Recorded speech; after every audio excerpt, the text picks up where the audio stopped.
This is a demo video of our RFID mini statues. We have two sets, Magic Animal set and Egyptian themed set.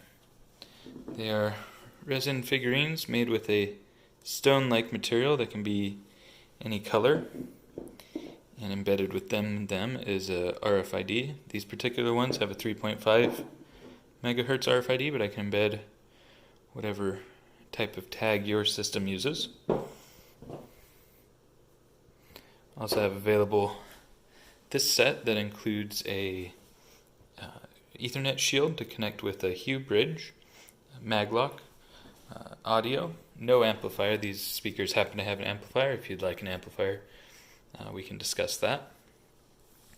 And an RFID reader to interact with them. So for instance, Salzaro's Scalehorn was a cunning potions master. Like a snake, he could slither his way out of any situation with his famous... So you can change the color of the lights and give a clue on the audio. A jar of darkness and another newt's eye for good measure should do the trick. The audio in this demo is talking about some puzzles that I've made and puzzles that I intend to make. The audio guy does a really good job for pretty cheap. I think it's 2 minutes for $40, so you can get customized audio. The badger, clever and reliable. Like a badger, the witch Helen cleverly hid her secrets by spelling all of her passwords in reverse.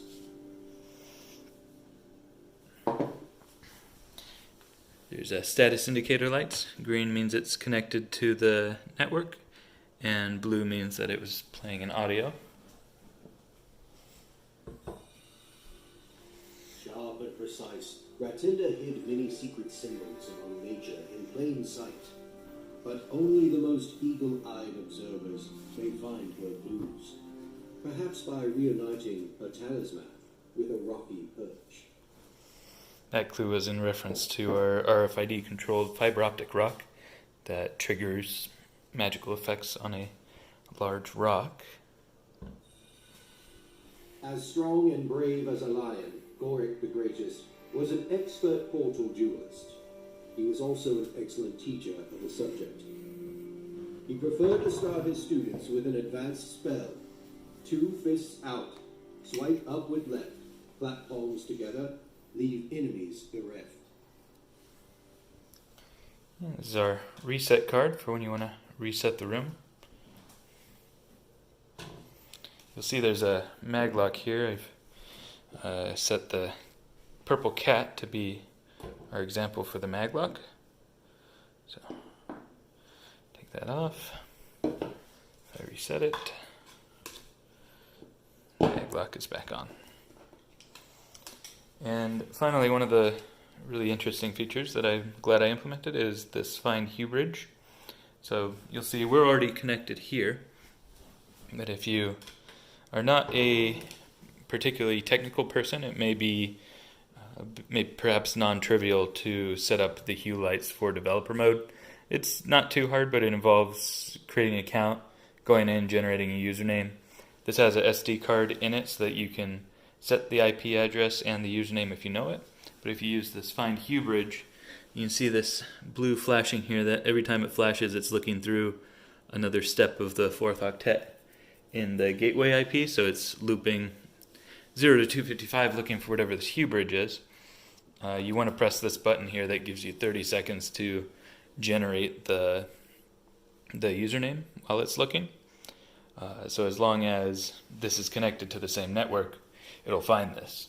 I happen to know that the IP address of this Hue bridge ends in 100, so it's going to have to go through here for about a minute in order to find it, so I have to press this roughly every 30 seconds or so until it finds it.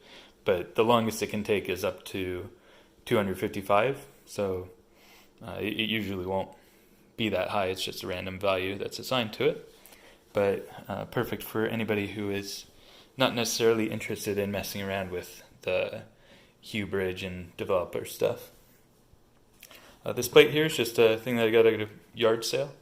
If you'd like it included, then we can figure something out.